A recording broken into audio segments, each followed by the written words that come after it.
가끔씩 집에 손님들을 초청하면 많은 분들이 그 손님 맞을 준비를 합니다.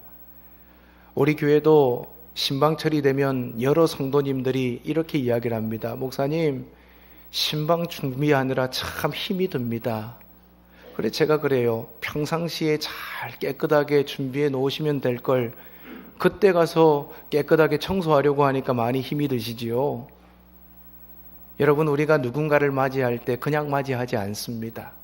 집을 깔끔하게 정리합니다. 또 음식도 무엇을 준비할까 고민하면서 손님을 맞습니다. 뿐만 아니라 평소에는 하지 않던 예쁜 데코레이션도 하면서 우리는 손님들을 맞이합니다. 그분이 내가 생각하기에 귀한 분이라고 더 여겨질수록 우리는 더 정성껏 그분을 준비하고 맞이합니다. 때로는 전혀 준비가 되어 있지 않은데 갑작스럽게 들이닥치는 분들이 계십니다. 그때 제일 당황하는 분들이 누구냐? 여자분들이더라고요. 어머, 어떡해, 집이 엉망인데.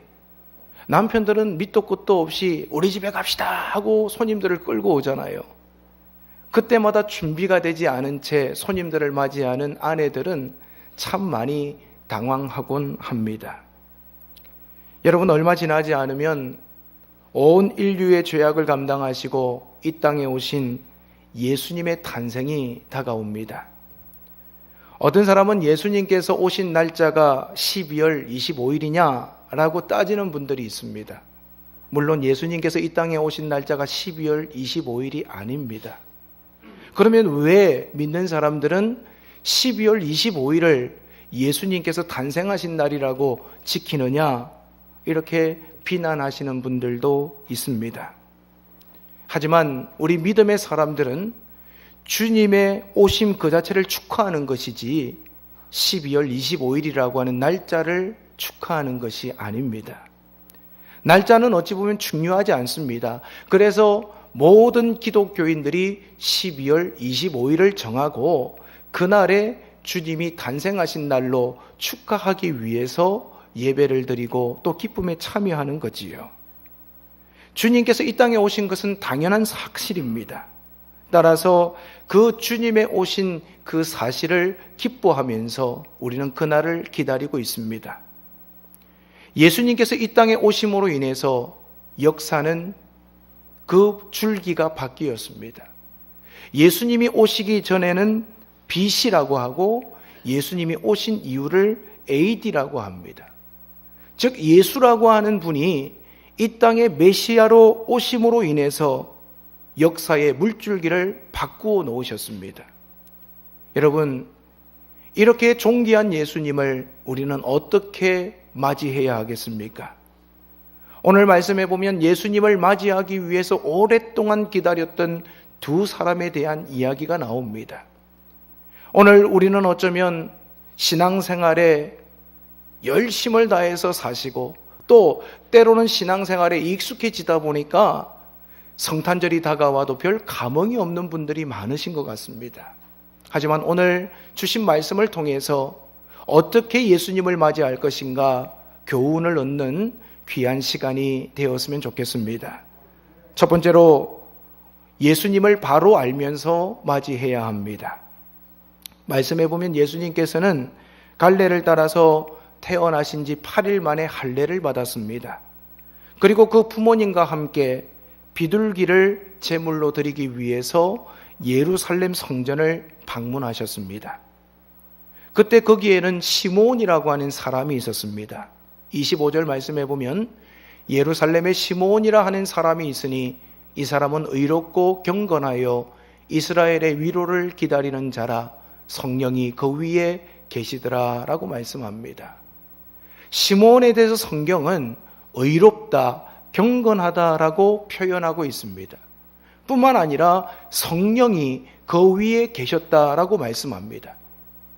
이 사람은 의롭고 경건함으로 그리고 성령께서 그 마음과 생각을 주장하는 사람이었습니다. 그렇기 때문에 오랫동안 이 땅에 오실 이스라엘의 위로가 되시는 메시아 예수님을 기다릴 수 있었습니다. 시므온은 예수님을 보기 전에는 결코 죽지 않을 것이라는 약속을 받았습니다. 그러던 그가 드디어 메시아 되신 예수님을 만났습니다.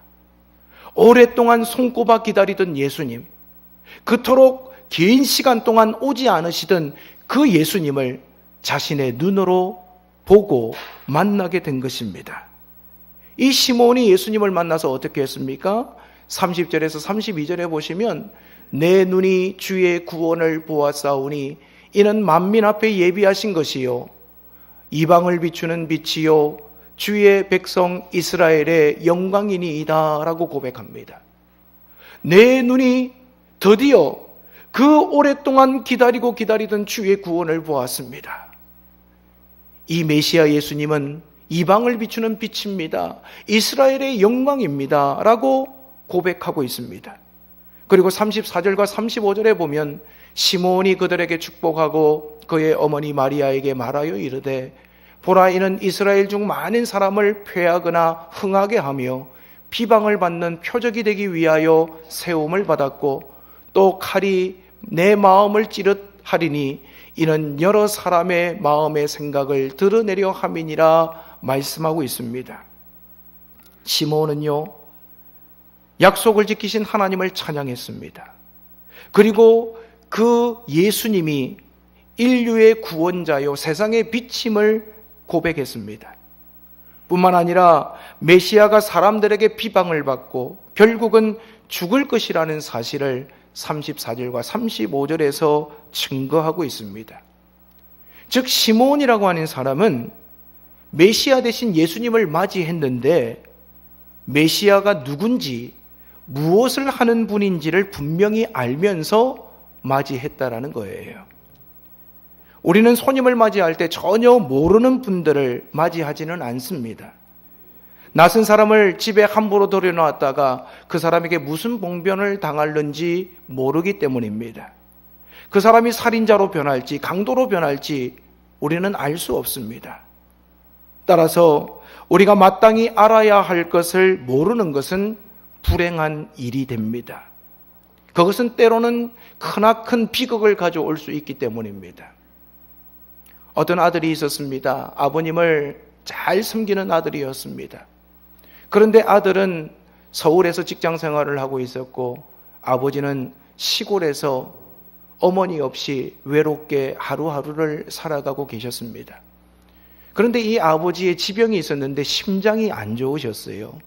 그래서 아들이 항상 아버지에게 부탁을 했습니다. 아버지 꼭 병원에 가셔서 진료를 받으시고 의사 선생님이 주시는 약을 꼭 드셔야 됩니다. 그래 알겠다. 내가 꼭 그렇게 하마. 그런데 어느 날 아들에게 연락이 왔습니다. 아버지가 심장마비로 갑자기 돌아가셨다는 거예요. 아들이 너무 깜짝 놀랐습니다. 그리고 고향으로 쫓아내려와서 의사 선생님을 만나 뵙고 선생님, 저희 아버님이 그렇게 심한 심장질환이 있으셨습니까? 물어봅니다. 그랬더니 의사 선생님이 아니 제가 처방해 준 약을 제대로만 먹었다면 절대로 이런 일이 일어나질 못합니다. 그런데 어떻게 이렇게 되었는지 이해가 되질 않네요. 그래서 아들이 고민하면서 장례를 잘 치렀습니다. 그리고 아버지의 유품을 정리하기 위해서 고향집에 머물면서 이것저것 하나씩 둘러보는데 아버지가 병원에서 받아왔던 약통이 그냥 거기에 그대로 쌓여 있는 거예요. 아버지가 지금까지 약은 받아오셨는데 하나도 제대로 드시질 않은 거예요. 아니 왜 안 드셨을까? 이 약만 제대로 드셨어도 아버지가 돌아가시지 않았을 텐데 내가 아버님께 제대로 챙겨드리지 못해서 그러셨나 너무너무 마음이 아팠습니다. 그리고 나서 이 아들이 깨달은 게 있어요. 그것은 아버지가 글자를 모른다는 사실을 한 번도 생각해 보지 못한 거예요. 요즘 약병이요 여러분 그냥 돌리면 따지질 않습니다. 눌러서 돌려야 약병이 따집니다. 아이들이 그 약병을 열어가지고 막 장난삼아 먹으니까 그래서 개발해낸 것이 약병을 누르고 돌려야만 따지게 만들었어요. 근데 거기에 보면 누르면서 돌리면 열립니다 라고 적혀 있었는데, 아버지가 약병을 가져와서 아무리 돌려도 약병이 따지지 않으니까 그래서 약을 못 드신 거예요. 그리고 그것 때문에 돌아가시게 된 겁니다. 여러분, 알지 못하면 우리에게 큰 비극이 찾아옵니다. 마찬가지로 우리가 메시아를 알아야 하는데, 메시아가 도대체 누구인지, 메시아는 무엇을 하시는 분인지 우리가 알지 못한다면 결국에 우리는 큰 비극을 맞이할 수밖에 없다라는 것입니다. 메시아 되신 예수님은 사람으로 오신 하나님이십니다. 하나님이 사람으로 오셨다라고 말하면 사람들이 비웃습니다. 도대체 하나님이 사람으로 오신다는 게 말이 되는 소리냐? 우리를 향해서 비난합니다. 맞습니다. 말도 안 되는 소리입니다. 있을 수도 없는 일입니다. 이해가 되질 않는 말이지요. 하지만 전능하신 하나님은 저와 여러분을 위해서 말도 안 되는 일을 행하셨습니다. 메시아가 누굽니까? 그는 세상의 빛입니다. 이 세상은 지금 어둠으로 가득 차 있습니다. 사람들의 마음조차도 깜깜합니다. 죄를 짓고도 죄에 대한 두려움이 없습니다. 무엇이 옳고 그른지 분별하지 못합니다. 세상은 시간이 지나갈수록 어떻게 이런 일이 일어날 수 있을까 우리를 깜짝깜짝 놀라게 합니다. 제가 지난주에 설교를 준비하면서 제 컴퓨터 안에 있는 여러 가지 기사들을 검색하다가 3년 전에 있었던 신문 기사를 보게 되었습니다. 어떤 조사기관이 설문을 했어요. 우리나라 20대, 30대 기혼녀의 43.7%가 남편 외에 사귀는 애인이 있답니다. 이들 가운데 57.3%는 애인과 만나서 육체적인 관계를 나누고 있다고 합니다. 더 놀라운 것은 설문에 응한 주부들이 아직 외도를 하지 않은 주부들 71.1%가 차후에 남편이 마음에 안 들면 나도 딴 남자한테 외도할 수 있다고 응답했다는 거예요. 저는 이 기사를 보면서 새롭게 저희 집사람을 보기 시작했습니다. 저 사람은 어떨까? 여러분들은 어떠십니까? 여러분들이 그저 웃고 계시지만 심각한 문제입니다. 하나님께서 행복하게 세우신 그 가정이 허물어져 가고 있습니다. 무엇이 진리인지, 무엇이 행복인지, 무엇이 바른 일인지 깜깜한 세상 속에서 살아가다 보니까 분별을 못하고 있어요. 그저 감각적으로 좋은 것, 즐길 수 있는 것, 거기에만 말초신경을 자극하는 것에만 오늘 우리의 마음과 생각이 가 있는지 모릅니다. 여자들도 말할 것 없겠지만 남자들도 엉망진창입니다. 이 타락한 세상을 바꾸기 위해서 데모한다고 바꾸어집니까? 법률을 개정한다고 이 타락한 세상, 어둠의 세상이 바뀌어지나요? 이 세상의 어둠을 근본적으로 바꾸고 이길 수 있는 방법은 빛 대신 예수 그리스도가 누군지 알아야 되고 그 예수 그리스도를 만나는 방법밖에는 없습니다. 오늘 많은 성도님들이 예수 그리스도를 머리로만 알고 있는 분들이 많아져 가고 있습니다. 그 예수님을 인격적으로 만나고 그 예수님이 우리 인생의 주인이 될 때 내 안의 어둠은 물러가고 그 가운데 참된 빛의 역사가 끊임없이 나타나게 될 줄로 믿습니다. 여러분, 주님이 탄생하신 성탄일이 다가옵니다. 오늘 우리는 시므온과 같이 메시아 되신 예수님이 누구신지, 무슨 일을 하셨는지 그것을 제대로 알고 예수님을 만나는 저와 여러분이 되시기를 바랍니다. 두 번째로 예수님을 전하면서 맞이해야 합니다. 오늘 말씀해 보면 안나라고 하는 여자 선지자가 등장합니다. 이 안나라고 하는 여선지자는 결혼해서 남편과 7년을 함께 살다가 가부가 된 지 84년이 되었다라고 성경은 말씀하고 있습니다. 연세가 굉장히 많은 분입니다. 그럼에도 불구하고 그 기나긴 시절을 오실 메시아를 기다리면서 살아갔습니다. 성전을 드나들면서 오늘 오실까? 내일 오실까? 계속해서 예수님을 기다리면서 이 안나 여선지자는 하루하루를 살아갔습니다. 그리고 꿈에도 그리던 예수님과의 만남을 가지게 됩니다. 그런데 이 안나 선지자가 어떻게 예수님을 맞이했습니까?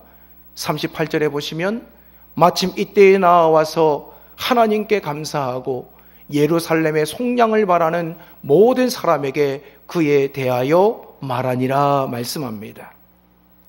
안나 선지자는 예수님이 이스라엘의 구세주인 것을 모든 사람에게 말하면서 맞이했습니다.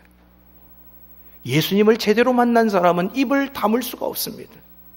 예수님을 만난 사람은 다른 사람에게 예수님이 누구신가, 예수님이 어떤 분이신가 말하지 않고는 견딜 수가 없습니다.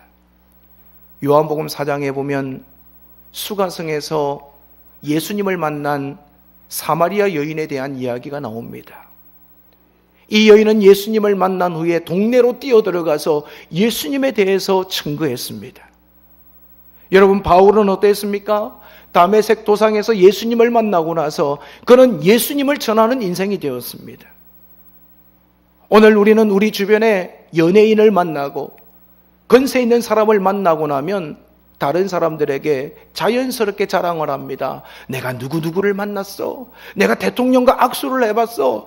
야, 연예인 중에 내가 누구를 만났는데 정말 잘생겼더라. 누가 물어봤냐고요. 그럼에도 불구하고 나보다 조금 권세가 있고 좀 유명한 사람을 만나면 입이 건질건질해서 말하지 않고는 견딜 수가 없습니다. 사랑하는 여러분, 예수님이 대통령보다도 못한 분입니까? 예수님이 여러분들이 잘 아는 그 연예인보다도 못한 분인가요? 예수님에 대해서 전합시다, 예수님을 자랑합시다 라고 하면 그렇게 말 잘하시는 분들도 입을 닫아버리는 경우가 참 많습니다. 오늘 이것이 한국 교회의 고질병이 되어가고 있습니다. 여러분의 자랑은 무엇입니까? 오늘 여러분들은 입을 열 때마다 무엇을 자랑하고 있습니까?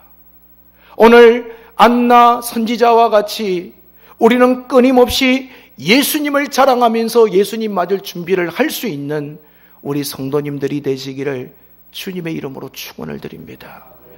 여러분, 전도 현장에 나가서 요즘 우리 성도님들이 열심히 전도를 하고 있습니다. 추운데 그곳에서 발을 동동 구르면서 몸을 움츠리면서 지나가시는 분들에게 차 한 잔을 전달합니다. 안녕하세요, 청주 미평교회 박성호 목사입니다. 추우신데 차 한 잔 드십시오. 예수 믿고 구원 받으십시오. 여러분, 예수 믿고 구원 받으십시오, 이 말이 쉬운 것 같지만 이 말이 체질화되기까지에는 얼마나 오랜 시간이 걸리는지 몰라요. 내 마음속에 예수님 사랑하는 마음이 있다면 여러분, 우리는 나가서 전해야 됩니다. 만나는 사람들에게 예수님께서 우리의 소망 되시는 분이심을 증거해야 된다는 거지요. 저는 마음속에 소망이 있습니다. 자다가도 예수님은 나의 빛이십니다, 예수 믿고 구원 받으십시오, 잠꼬대도 좀 그렇게 하는 목사가 되었으면 좋겠다, 그런 소망을 가지고 있습니다. 오늘 우리 청주 미평교회 성도님들이 예수님을 자랑하고 전하는 이 은혜가 성탄을 준비하며 회복될 수 있기를 바랍니다. 한국교회 통계를 보니까 성도들 가운데 10명의 채 1명도 지속적으로 전도하는 사람이 없다고 합니다. 그만큼 예수 그리스도에 대한 자랑이 없어요. 예수 믿은 지 오래된 분일수록 그들의 삶 가운데 예수 믿지 않는 사람들과의 관계가 단절되어 있는 경우가 많습니다. 주변에 다 예수 믿는 사람들이에요. 그러다 보니까 전도하려고 해도 전도할 사람이 없다라는 겁니다. 하지만 여러분, 아직도 우리 주변에는 예수 믿지 않는 사람들이 많습니다. 함께 일상생활에서 만나고 직장에서 만나고 이웃에서 만나는 많은 분들 가운데 예수님을 알지 못하고 어둠 속에서 살아가는 분들이 많이 있습니다. 오늘 우리는 그들에게 안나 여자 선지자와 같이 외쳐야 합니다. 자랑해야 합니다. 예수님을 증거할 때 그 가운데 하나님의 구원의 역사가 나타날 수 있기 때문입니다. 성도들은 모일 때마다 어떻게 하면 예수님 잘 전할 수 있을까? 그것을 위해서 기도하고 고민하셔야 됩니다. 남전도에도 여전도에도 구역 모임으로 모일 때도 어떻게 하면 오늘 어둠 속에서 살아가는 수많은 사람들이 메시아 되신 예수님을 만나게 할 수 있을까? 어떻게 전해야 될 것인가? 우리는 끊임없이 기도하면서 하나님의 도우심을 구해야 합니다. 최선을 다할 때 하나님께서 지혜를 주실 줄 믿습니다. 노력하고 구하고 찾고 두드릴 때 하나님께서 우리 가운데 부흥의 문, 생명 살리는 문을 열어주실 줄로 믿습니다. 주의 일을 열심히 하다가 지친 한 형제가 있었습니다. 그래서 이 형제가 하나님 앞에 기도합니다. 하나님, 제가 너무 지쳤습니다. 빨리 저를 천국으로 좀 데리고 가십시오. 기도하다가 잠이 들었어요. 그런데 그 잠자는 가운데 꿈에서 천사가 그 사람을 데리고 저 천국으로 올라갑니다. 그리고 천국의 황홀한 광경을 보여줍니다. 어떠냐? 네가 생각하던 천국 기대 이상이냐? 너무너무 좋습니다. 그런데 저 밑을 한번 봐라. 저 밑을 보니까요, 캄캄한 곳이 있습니다. 저기가 어딥니까? 네가 살다 온 세상이란다. 좀 자세히 들여다봐라. 그랬더니요, 그 캄캄한 가운데 사람들이 줄을 서가지고요, 절벽을 향해서 한 사람 한 사람 걸어가더니 그 절벽 끝에서 뚝뚝 떨어지는 거예요. 그걸 보면서 저러면 안 되는데, 안 돼요, 서세요. 아무리 소리를 질러도 알아듣질 못하더라는 거예요. 천사가 이야기합니다.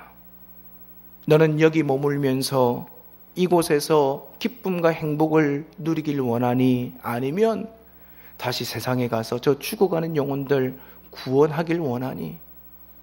그러면서 질문하다가 잠이 깼다고 합니다. 그리고 이 형제가 다시금 사명을 회복하고 오늘도 죽어가는 영혼, 천리길 절벽으로 떨어져가는 어둠 속에 붙들린 그 영혼들을 주께로 인도해야 되겠다라는 사명을 다시 회복했다고 합니다. 사랑하는 여러분, 오늘도 우리 주변에는 잘 먹고 잘 사는 것 같지만 어둠 속에서 절벽 아래로 떨어져가는 수많은 사람들이 있습니다. 오늘 우리는 그들을 향해서 목이 터져라 외쳐야 됩니다. 그 길로 가면 안 됩니다. 그 길로 가면 죽습니다. 예수님을 만나야 합니다. 오늘 우리는 그들에게 단 한 명이라도 더 구원하기 위해서 우리의 에너지를 쏟아 부어야만 합니다. 한 영혼이라도 더 건지겠다는 마음, 이것이 예수님을 맞이하는 올바른 자세일 수 있습니다. 다가오는 성탄절에 여러분들은 어떻게 메시아 되신 예수님을 맞이하시렵니까? 우리는 예수님을 바로 알고 맞이해야 합니다. 그리고 예수님을 열심히 전하면서 맞이해야 합니다. 오늘 여러분의 신앙 가운데 혹시 습관화되어 있고 형식화되어 있는 부분은 없습니까? 주님 앞에 나와도 감사도 없고 감격도 없이 냉랭한 마음으로 앉아있는 분들은 없으십니까? 오늘 우리가 인격적으로 예수님이 누구신지 만나기를 바랍니다. 그리고 그 예수님을 어둠 속에 있는 많은 사람들에게 전하기를 바랍니다. 그렇게 할 때 오늘 이 땅에 오실 그 예수님을 우리가 맞이할 준비를 잘 할 수가 있습니다. 저와 여러분들이 더욱더 마음을 다해서 하나님을 기쁘시게 하는 우리 모든 성도님들이 되시기를 주님의 이름으로 축원을 드립니다.